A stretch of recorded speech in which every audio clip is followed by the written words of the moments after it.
back-to-back national championships. That's exactly what the Georgia Bulldogs have brought home over the past 2 college football seasons. No wonder they're the betting favorite to do it again in 2023, as Kirby Smart's program has become the new standard in college football.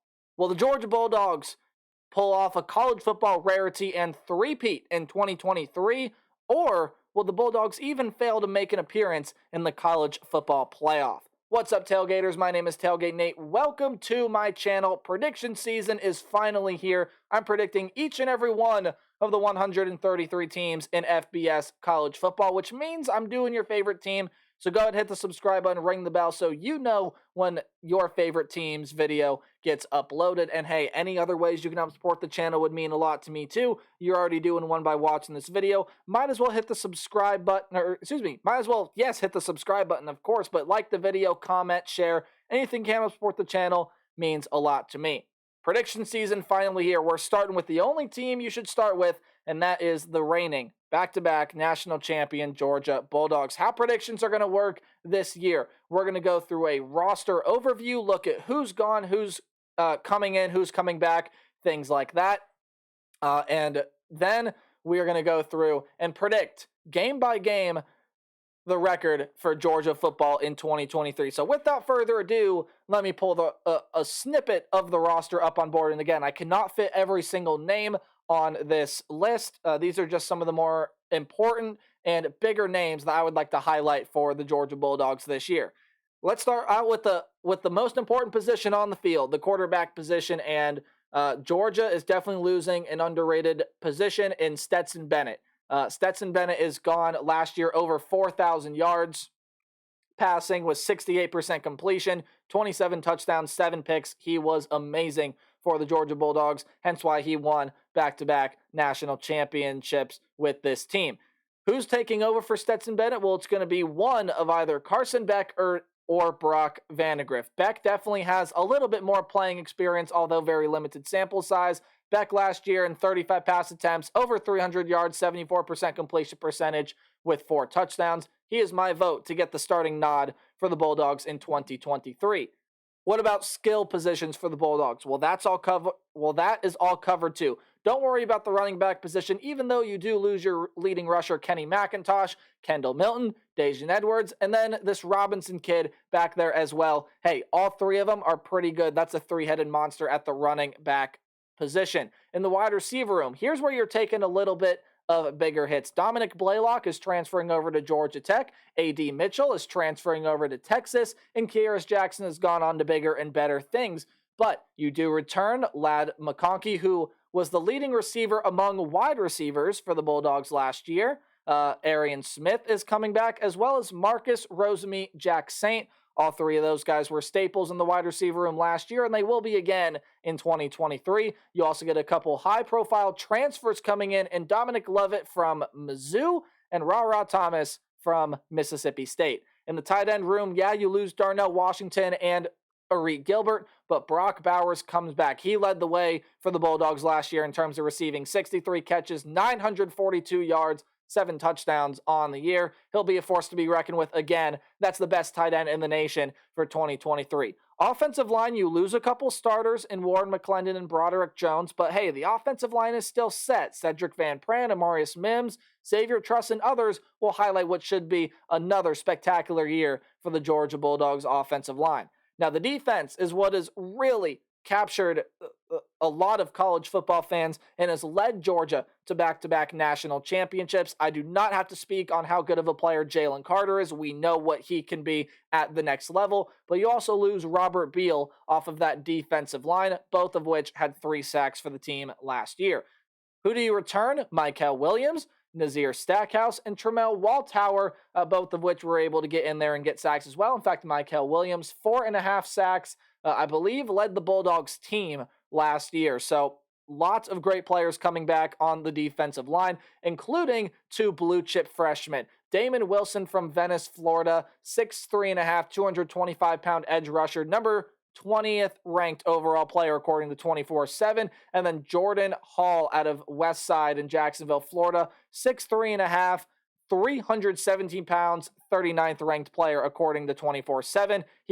Both of them will be forces to be reckoned with on the defensive line. In the linebacking room, you lose Nolan Smith and Trezman Marshall, as well as Ryan Davis, but you do get your top two tacklers from last year back. Smell Mondon and Jamon Dumas-Johnson had 76 and 70 tackles respectively, mixed in some sacks and interceptions between the two of them, as well as Chaz Chambliss, 15 tackles, 2 sacks for this team last season. In the defensive back zone, hey, you lose a couple high-profile players in Keely Ringo and Christopher Smith, both of which were top 6 tacklers for this team last year. Christopher Smith led the way with 3 picks, and Keely Ringo followed closely behind with 2 of his own. But hey, lot of great players in the secondary come back for Georgia. Malachi Starks, Kamari Lassiter, Tyke Smith, Javon Bullard, and a freshman named Jonell Aguero, 6 foot, 195 pound out of St. John's Prep in Danvers, Massachusetts. 37th ranked overall player and number 3 safety coming out of the class of 2023. Point, this Georgia Bulldogs team is absolutely loaded to the brim.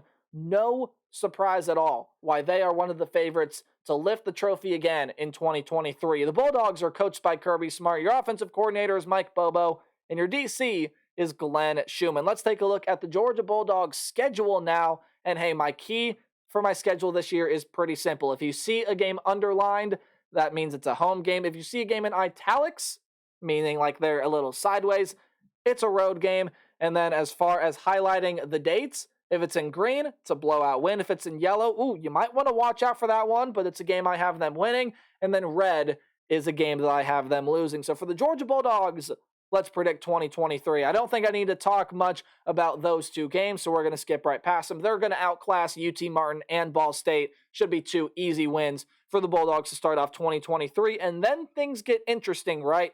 The South Carolina Gamecocks are a team that I think can surprise some people in 2023. They did it last year. I think they can surprise some people to more of an effect in 2023 this year. Spencer Rattler comes back, and they got some dudes coming out of the transfer portal to come play for Coach Beamer's squad, but they are nowhere near the level of the Georgia Bulldogs. Georgia should be able to win that one, although maybe watch out for that game. I don't know if South Carolina's going to give them too much of a fight, but I put this game in yellow here because I feel like South Carolina's going to be feisty and fight back. No question about the game against UAB. Georgia should easily be able to defeat the Blazers. Moving on to their first road game, second conference game, the oldest rivalry in the Deep South. They're going on the road to play the Auburn Tigers. Hugh Freeze has got some really good transfers and some good freshmen coming in for that program, but Hugh Freeze is going to need a couple years to catch up to the level of Georgia. However, I do think Hugh Freeze's team is going to surprise some people this year, so I expect the Tigers to put up a fight, but they're not going to dethrone the Bulldogs there in Week 5. I got Georgia being able to beat Auburn on September 30th. Moving now into October. The October slate for Georgia kicks off with the Kentucky Wildcats. And Kentucky, again, another team that can be a surprise sleeper in the SEC, much like the Auburn Tigers. And the Wildcats and Mark Stoops got Devin Leary to transfer into play for that program. But again, Kentucky is just not going to be at the level of Georgia this year. Georgia should easily be able to win that game, and they're going to start off 6-0 on the front half. Moving into the back half of the schedule, I don't need to speak much on this game, right? And I know Vanderbilt is improving, but no offense to my Commodore fans out there, it's the reigning back-to-back national champion against Vanderbilt. Should be pretty easy to figure out who wins that game there. I got Georgia beating Vanderbilt on the road before they get into their bye week, before their neutral site game in Jacksonville against the Florida Gators. They actually just signed an extension to keep that game in Jacksonville for the near future. Now, this game for the Georgia Bulldogs, I think it's more important for the Florida Gators than it is the Georgia Bulldogs. And I think it's going to feel like that, but I am not super confident in what Billy Napier has in the Gators this season. I just don't think Florida is going to be all that. In fact, I think that team may have a pretty good chance of flopping there as well. Nowhere near the level of Georgia. Give me the Bulldogs all the way, winning that neutral site game in Jacksonville. Moving on to Week 10, we are now in November where stuff starts to get real. Georgia's going to beat Missouri there as well. Missouri's one of those fringe bowl game teams for me.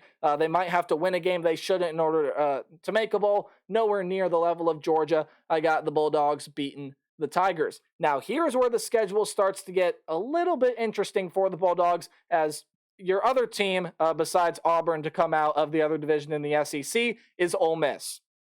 Ole Miss has got a lot of good things going on for it right now, right? They're going to have a lot of great quarterback competition. Jackson Dart, Spencer Sanders, among some other names there as well. And that skill position grouping there with Ole Miss, I think is still going to be really good.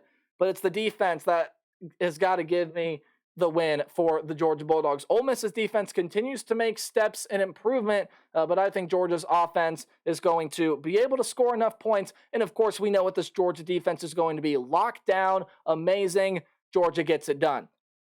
Here's the game where, if you're going to want to look for a loss on the Georgia Bulldogs schedule, it's going to be this game right here. Road game, Week 12, November 18th, against the Tennessee Volunteers. Hendon Hooker is gone, but Joe Milton comes in.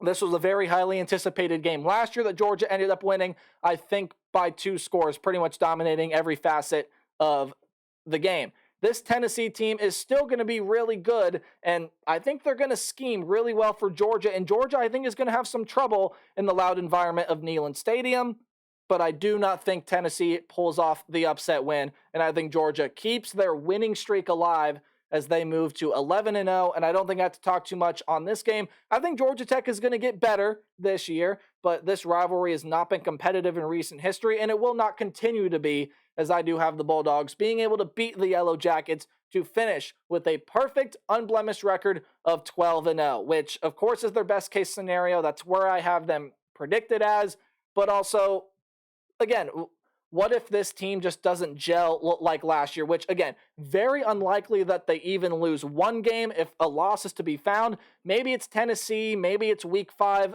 against Auburn. Absolute worst-case scenario, if just the floor falls out, is 10-2. Can't see this team doing worse than that, but I got this team at 12-0, champions of the SEC East, and I think they're headed to another berth in the college football playoff. Guys, that's going to do it for my prediction on the Georgia Bulldogs. If you want to see more of my predictions or even my content during the season, make sure you hit the subscribe button, and any way else you can help support the channel would mean a lot to me. Until the next prediction, signing off for now. Remember to play hard, but tailgate harder. See all you guys in the next video. Goodbye.